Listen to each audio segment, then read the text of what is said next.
If a man is running away from danger and there is a precipice ahead of him and there are people behind him who want to kill him, it's better to jump into the precipice than to fall into the hands of evildoers. This is what King David says. It's very hard for me, but it's better for us to fall by the hand of the Lord, for his mercy is great, so that I may not fall by the hand of men.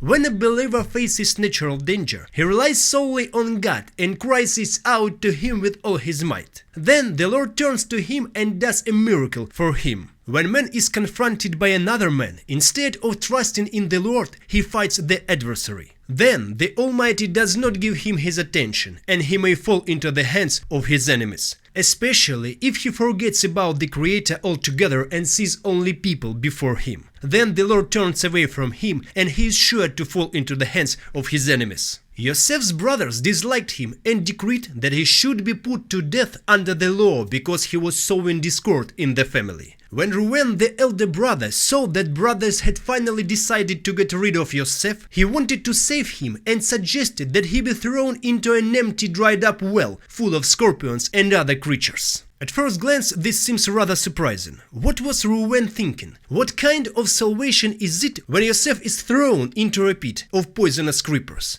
As soon as he falls into the pit, they will sting him and he will die. It would have been better for Joseph to stay in the hands of his brothers. Maybe he could have awakened sympathy in them and avoided death. The answer is that Reuben knew that righteous Joseph was endowed with faith, and in the face of danger he would immediately pray to the Lord with all his heart, and the Creator would surely save him from the reptiles. For this is how God has arranged the world. If man cries out to the Creator with all his soul, nature must change. The Lord established the laws of nature and ordered the angels appointed the rule over the universe, to dispose of nature in such a way that when man cries out and wishes to change nature, they must follow his will, turn the sea into the dry land, stop the sun, deprive fire of its ability to burn, and deprive the lions of their power to torment.